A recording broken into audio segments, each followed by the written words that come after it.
kita perhatikan, saudara, kalau kita melihat ketika kita memasuki tahun 2022, kita masih dibayang-bayangi dengan yang namanya itu virus corona, saudara ya.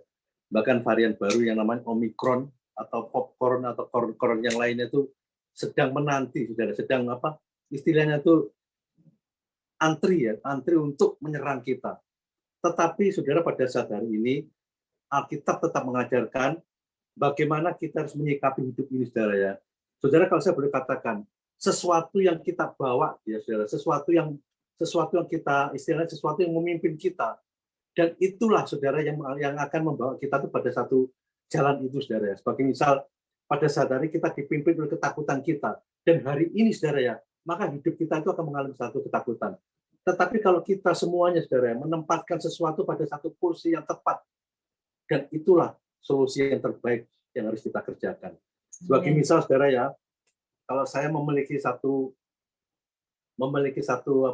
perangkat ya, satu perangkat alat musik, alat audio, saudara ya. Dan itu harus dibawa pada satu posisi yang tepat di mana itu harus ditempatkan, saudara. Tidak mungkin alat seperti itu kami bawa ke tempat yang istilahnya yang lembab, kemudian tidak berfaedah dan sebagainya. Sama halnya kita, saudara. Saudara dan saya itu adalah sebagai apa? Anak-anak ya, bahkan Alkitab mengatakan apa? Mitra Allah ya.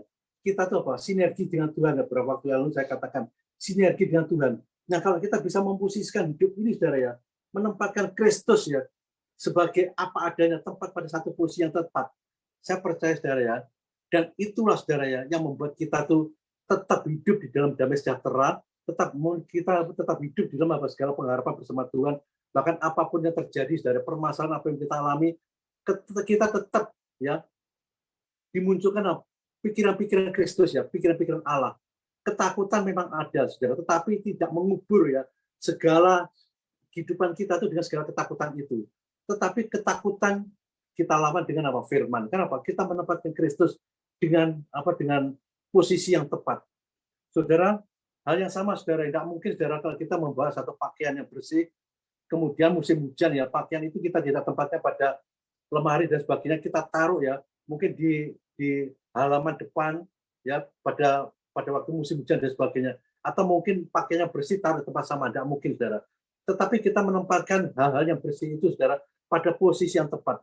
Dan pada malam hari ini, saudara ya, Tuhan Yesus menginginkan, saudara, mari bawa, saudara, hidup kita, dan khususnya, saudara ya, Immanuel itu, Tuhan yang ada dalam diri kita, taruh pada satu posisi yang tepat, saudara. Kita belajar pada satu kebenaran firman Tuhan. Kenapa pada waktu itu, saudara ya, kalau kita perhatikan ada satu kebenaran pada waktu Tuhan Yesus bersama murid-muridnya, kenapa terjadi satu timbusan angin badai, saudara, yang begitu luar biasa sehingga kapal pada waktu itu hampir tenggelam. Kalau saya boleh artikan, saudara ya, pada waktu itu Tuhan Yesus kan berada di belakang, saudara, tertidur di ruang belakang. Saudara, kita bisa membayangkan ketika seseorang tertidur, apa yang dilakukan, saudara? Pasti tidak ada aktivitas ya. Sama halnya kita, saudara ya, kalau kita membawa ya keberadaan Kristus itu pada satu posisi yang tertidur, tidak kita, istilahnya kalau orang Jawa ngomong apa? Tidak kita rewes ya, tidak kita anggap sebagai apa, tiang wingking, tidak ada apa-apanya. Maka tidak ada aktivitas dikerjakan. Dan kita belajar dari peristiwa itu, saudara. Badai itu sesungguhnya, saudara, kalau Tuhan Yesus pada waktu itu, saudara, ditempatkan pada posisi yang tepat, kalau saya boleh katakan, saudara, maka nggak mungkin badai itu ada, saudara. Karena apa? Penyertaan Tuhan itu luar biasa, saudara. Bahkan apa yang dikerjakan Tuhan itu selalu yang terbaik bagi kita. Itu sebenarnya kita belajar, saudara, apapun yang terjadi, saudara, mari kita mencoba untuk menempatkan Kristus itu pada satu posisi yang tepat, pada satu tempat yang tepat, saudara. Sama halnya, saudara, kalau kita memiliki satu minyak wangi, saudara, minyak wangi ya, yang dari luar negeri, yang mereknya apa, Chanel mereknya apa, saudara, itu satu cc itu harganya sudah jutaan, saudara. Tetapi kalau kita tempatnya pada satu tempat yang nggak tepat, sebagai misal, saudara ya, tempatnya pada satu tempat, mungkin tempatnya itu tempat yang kotor atau dan sebagainya, bukan tepat pada minyak wangi itu, saudara, maka nggak ada harganya, saudara. Sama halnya kita, saudara, apapun keberadaan kita, apapun Kristus yang ada dalam diri kita, kalau kita tidak tempatkan pada satu posisi yang tepat, maka tidak akan mempengaruhi kita. Tetapi kalau Kristus itu kita bawa pada satu posisi yang tepat di dalam diri kita, saudara, segala perkara dapat kita tanggung bersama Dia. Amin, saudara. Segala perkara dapat kita tanggung bersama Kristus. Kenapa? Kita menempatkan Kristus sebagai satu posisi yang tepat, sebagai Tuhan yang memerintah, sebagai Tuhan yang berkuasa, sebagai Tuhan yang punya satu kedaulatan, otoritas, dan sebagainya. Itu sebab, saudara, kita belajar ketika kita menampaki tahun 2022, saudara, ya. Masih di awal tahun saja, saudara, kita sudah digemparkan ya dengan apa, saudara? Kejadian COVID yang begitu merebak, saudara, ya. Dan lagi beberapa waktu yang lalu Pak Jokowi bilang apa? Nggak usah ada Imlek, saudara. Artinya apa, saudara? Kenapa? Sangat riskan, saudara. Bahkan, saudara, dengan seperti itu akan membawa kita itu apa? Semakin, saudara, mengalami satu permasalahan yang serius lagi. Itu sebab, saudara, tetapi kita belajar, saudara, apapun boleh ada, apapun boleh terjadi. Tetapi, saudara, mari kita tempatkan Kristus yang sebagai kekuatan kita, saudara, pada satu posisi yang tepat, sebagai Allah yang memerintah, sebagai Allah yang berdaulat, sebagai Allah yang melindungi kita. Saya terlalu yakin, saudara, ya, maka hidup kita itu akan enjoy, saudara. Semut, saudara, walaupun angin badai, walaupun ombak menimpus kita, bahkan, saudara, istilahnya walaupun terjadi apapun juga. Tetapi kita percaya, saudara, kenapa? Kita ada dalam segala penyertaan Tuhan.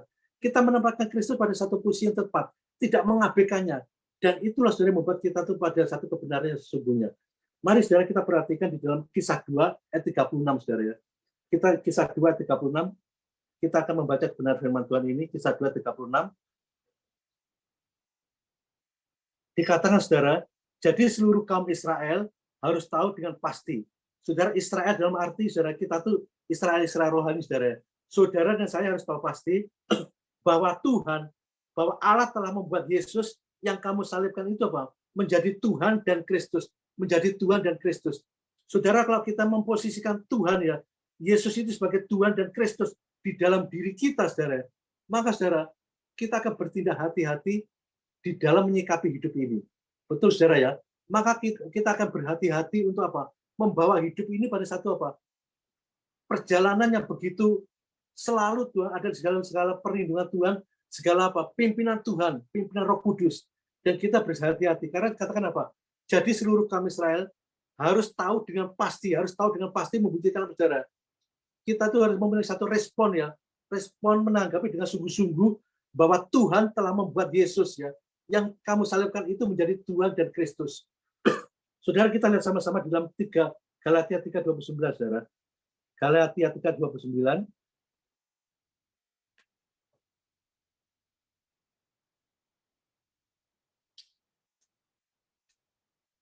Galatia 3:29, saudara, dikatakan, dan jikalau kamu adalah milik Kristus, maka kamu juga adalah keturunan Abraham dan berhak menerima janji Allah. Saudara, berapa banyak janji-janji firman yang Alkitab tuliskan, saudara, dan itu menjadi bagian kita kalau kita apa? Bisa meresponi hidup ini, kalau kita bisa memposisikan bahwa kita itu adalah milik Kristus, saudara. Alkitab tegas mengatakan kita itu adalah milik Kristus. Tetapi satu hal yang sering kali kita lakukan, saudara, kita memisahkan diri kita, saudara, dari kodrat itu. Kita memisahkan diri kita itu apa? Dari apa, saudara? Kepastian itu, perjanjian itu. Nah, saudara, kalau kita tetap ada di dalam kebenaran Kristus, ya, seperti beberapa waktu yang lalu saya sampaikan, Allah yang Immanuel, Allah yang Manunggal, yang nunggil dalam diri kita. Artinya, saudara, tetap menyertakan Kristus dalam diri kita. Maka kita tidak akan terpisahkan daripada segala kasih karunia Allah itu. Dan kita tetap hidup di dalam pimpinan Tuhan. Bahkan kita mengatakan, jikalau saudara dan saya adalah milik Kristus, maka kita adalah keturunan Abraham dan berhak menerima janji Tuhan itu. Apa janji kebenaran firman Tuhan, saudara, pada saat hari ini?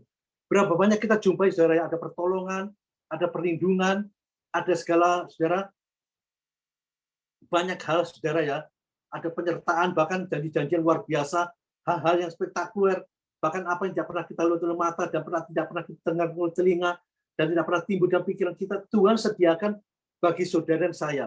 Saudara, pada masa hari ini, saudara, mari kita belajar, saudara, jangan pernah kita menempatkan Kristus bukan pada posisi yang tidak benar, saudara. Dalam arti, saudara, kita tuh menempatkan Kristus itu seringkali, saudara, ya, kita tuh menggurui Tuhan, ya. Kita tahu bahwa sesungguhnya Tuhan itu adalah Allah, Yesus adalah Tuhan. Tetapi satu sisi, berapa banyak kita memposisikan Tuhan itu sebagai apa? Yang kita suruh, Pak bicara, saudara, sebagai pesuruh kita. Tuhan tolong ini, Tuhan tolong itu, Tuhan tolong itu. Bahkan banyak sekali, ya, hal-hal, ya, saudara, ya, kebutuhan-kebutuhan kita yang kita bawa dalam doa, yang isinya saudara, minta pertolongan, minta pertolongan, minta pertolongan, dan minta pertolongan. Dan sedikit sekali saudara ya, ketika kita bergumul di dalam doa kita mengagungkan Tuhan, kita memuliakan nama Tuhan dan sebagainya.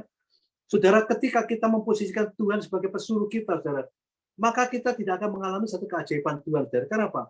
Kita tidak hidup dalam segala kebenaran Allah itu, saudara.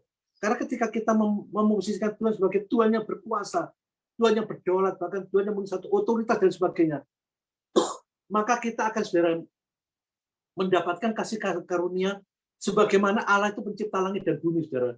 Sebagaimana Tuhan itu pencipta alam semesta. Bahkan tidak ada hal kemustahilan yang Tuhan kerjakan bagi kita di dalam keterbatasan apapun juga, saudara. Bagi misal, mungkin saudara mengalami satu keterbatasan ya, mungkin kontrakan saudara habis, mungkin ekonomi kita mengalami satu hambatan ya, dan sebagainya. Tetapi kalau kita memposisikan Tuhan sebagaimana Tuhan apa adanya, sebagai Tuhan yang berdaulat, sebagai Tuhan yang berkuasa, tidak sebagai Tuhan yang sebagai apa bicara saudara. Kalau kita memerintah Tuhan sebagai Tuhan yang istilahnya itu sebagai Tuhan yang pesuruh, Tuhan yang jongos, ya saudara, maka saudara kita tidak mendapatkan apa-apa, saudara. Tetapi mari kita belajar pada sadari, saudara ya, kita memposisikan Kristus sebagai Tuhan yang berdaulat, hormati Tuhan sebagai Tuhan yang berkuasa di atas segalanya. Kami terlalu yakin, saudara ya, kalau kita menghormati Tuhan, saudara ya, sebagaimana ya, kalau anak-anak kita menghormati kita sebagai orang tua, apa yang kita lakukan, saudara ya?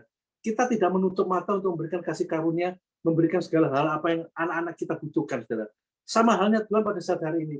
Kalau kita menghormati Tuhan sebagai Tuhan yang berdaulat, Tuhan yang berkuasa, maka Tuhan tidak menutup mata dengan setiap kebutuhan kita. Tuhan tidak menutup mata setiap pergumulan-pergumulan yang kita gumulkan di dalam doa-doa kita. Bahkan sebelum kita berkata sekalipun, saudara, Tuhan sudah tahu apa yang kita harapkan, apa yang kita minta. Saudara, pada malam hari ini kita belajar, saudara ya, renungan firman Tuhan yang tidak panjang, saudara. Tetapi saudara, kita belajar pada saat hari ini, jangan sedikit-sedikit, saudara ya, kita tuh mendikte Tuhan, jangan sedikit-sedikit kita menyalahkan Tuhan, bahkan jangan sangat sedikit-sedikit, saudara, kita memerintah Tuhan. Tuhan, ya, perhatikan saudara, Tuhan tolonglah jagai, saudara, jagai rumahku, jagai tokoku, jagai dan sebagainya. Saudara, kalau kita berhubungan dengan seseorang, saudara, mungkin yang memiliki satu kedudukan, sebagai misal mungkin saudara kalau kita berhadapan dengan seorang RT sekalipun, saudara, atau RW sekalipun, maka kita tidak berani serta-merta memerintah, saudara.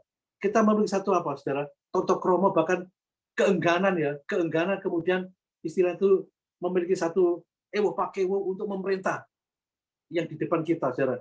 Apalagi kita tuh menghadapi Tuhan yang berkuasa, saudara, yang memiliki tubuh jiwa roh kita, saudara, yang memiliki kehidupan kita. Bagaimana sikap kita pada saat hari ini, saudara? Mari posisikan Tuhan ini sebagai Tuhan yang berdaulat, Tuhan yang memiliki satu kredibilitas, bahkan Tuhan yang berkuasa atas hidup kita. Kalau kita bisa memposisikan Tuhan seperti itu, maka kita tidak main-main dengan hidup ini, saudara ya. Tidak main-main dengan membawa hidup ini dengan istilahnya dengan apa adanya, tetapi bisa menghargai ya setiap apa yang Tuhan beri. Karena apa? Tuhan itu adalah Tuhan yang berdaulat. Saudara, kita belajar pada saat hari ini sebagai ayat yang terakhir, saudara ya. Kita perhatikan di dalam Mazmur 25 ayat 14, saudara. Mazmur 25 ayat 14.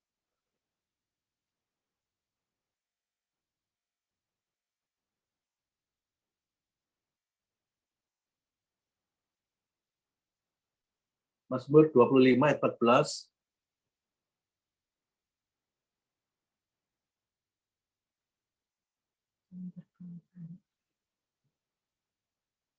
Tuhan bergaul karib dengan orang yang takut akan Dia. Saudara, Alkitab mengatakan, firman Tuhan mengatakan Tuhan bergaul karib dengan orang yang takut akan Dia. Nah, saudara, kalau kita bisa memposisikan Tuhan ya sebagai ya sinergi dengan kita, Allah yang menyertai kita, Immanuel itu saudara yang bersinergi. Maka Tuhan itu bergaul karib dengan kita. Ya, bahkan isi hati Tuhan sekalipun kita tahu. Bahkan isi hati Tuhan sekalipun, saudara, Tuhan itu istilah itu menceritakan kepada kita, saudara. Dan dikatakan apa? Dan perjanjiannya diberitahukannya kepada mereka. Saudara, kalau kita menjaga hubungan karib dengan siapapun juga, saudara, apa yang ada rahasia-rahasia apapun dalam orang itu kita juga tahu. Ya, seringkali diberitakan dan sebagainya. Itu sebenarnya sadari, saudara ya. Mari jadikan Tuhan itu adalah Allah Immanuel, Allah yang sinergi, saudara. Allah yang manunggal dengan kita, yang nunggil dengan kita, saudara, untuk memimpin kita. Supaya apa, saudara? Di dalam hal apapun juga, dalam keadaan apapun juga, dan khususnya ketika kita masih menghadapi masa pandemi seperti ini yang belum habis, saudara. Kita tidak terlepas daripada kasih karunia Tuhan, saudara. Kenapa? Tuhan tetap menyertai kita. Kalau Tuhan nunggah dengan diri kita, saudara, maka kita nggak akan terlepas. Tetapi kalau kita memposisikan Tuhan sebagai Tuhan yang cuma menyertai kita, saudara, maka dengan sikap kita, kadang-kala kita gelewar, saudara ya, gelewar dengan dengan keegoisan kita, dengan keinginan kita, kemudian kita tuh melepaskan ya dari kasih karunia Allah itu. Tetapi jadikan Tuhan itu sebagai posisi yang tepat dalam diri kita. Tuhan yang menyertai kita sampai kapanpun, saudara. Supaya apa? Penyertaan Tuhan itu nggak terlepas dari kita, bahkan kita tuh hidup di dalam kasih karunia Tuhan. Bahkan kita selalu, saudara, akan menjadi orang-orang yang berdampak, saudara. Orang-orang yang memiliki satu dampak dimanapun kita berada, saudara. Di lingkungan kita, di pekerjaan kita, di komunitas kita, bahkan di keluarga kita sekalipun, kita memiliki satu orang yang berdampak, dan semuanya itu apa, saudara? Mendatangkan satu kebaikan. Karena, saudara, tujuan hidup kita, saudara ya, Alkitab mengatakan apa? Hendaklah kebaikanmu diketahui semua orang, supaya apa? Bapa di surga dipermuliakan. Saya percaya pada saat tadi, saudara, caranya, saudara, kita tetap tempatkan Kristus sebagai Tuhan yang berdaulat di dalam diri kita, yang memimpin kita, yang bersinergi dengan kita, supaya, saudara, kebenaran firman itu tuntas dalam diri kita, bahkan rancangan Tuhan sempurna, sehingga, saudara, masa depan kita penuh dengan pengharapan. Saudara, kadang-kala, saudara, kita mengartikan dalam Yeremia 29:11, saudara, ya, aku tahu rancangan apa yang ada padaku mengenai kamu, rancangan damai sejahtera, bukan rancangan kecelakaan. Kita cuma menempatkan semuanya itu dalam diri kita, saudara, yang kita ambil, saudara. Tetapi kita belajar, saudara, hal-hal kebenaran firman Tuhan dalam Yeremia 29:11 itu bisa terjadi, saudara. Kalau kita, saudara, melakukan ketaatan terhadap firman, saudara, melakukan apa yang Tuhan mau, dan itulah kuncinya, saudara. Itu sebabnya, saudara, mari tempatkan firman itu dalam diri kita, yang memimpin kita, yang bersinergi dengan kita, supaya kita tidak jatuh, supaya kita nggak lemah, supaya kita nggak putus harapan, supaya kita nggak putus asa, bahkan supaya, saudara, hidup kita semakin hari semakin mengalami satu terobosan, saudara. Kita mengalami istilah itu hidup yang excited ya, ada semangat di dalam apapun juga, saudara, menghadapi apapun juga, meskipun kita tertindas, meskipun kita terhimpit, meskipun kita berada dengan situasi apapun juga, saudara. Tetapi kalau Kristus kita tempatkan di dalam hidup kita sebagai Tuhan yang memimpin kita, saya percaya, saudara, kita tidak akan pernah kalah. Bahkan Alkitab juga mengatakan apa, saudara? Kita menjadi seorang pemenang, bahkan lebih daripada pemenang. Dan itulah Tuhan harapkan dalam diri kita pada saat hari ini, untuk menapaki tahun 2022, saudara. Yang 1 bulan sudah hampir kita lepaskan, saudara. Dan Tuhan punya rencana yang baik dalam setiap kehidupan kita. Kalau kita tetap Allah manunggal dengan kita, Allah nunggih dengan kita, bahkan Tuhan sinergi dengan kita, dan kita tidak lepas daripada kasih karunia Tuhan itu sendiri. Puji Tuhan, saudara. Kiranya renungan firman Tuhan pada malam hari ini menjadi satu pembelajaran bagi setiap kita, saudara. Mari sadari, saudara ya, Tuhan tetap punya rencana yang baik yang harus kita lakukan. Tempatkan ya, posisikan Tuhan Yesus sebagai Tuhan di dalam diri kita, yang punya kedaulatannya, punya otoritas, bahkan punya kredibilitas, bahkan punya kuasa di dalam apapun juga untuk memimpin kita. Puji Tuhan, Tuhan Yesus memberkati kita.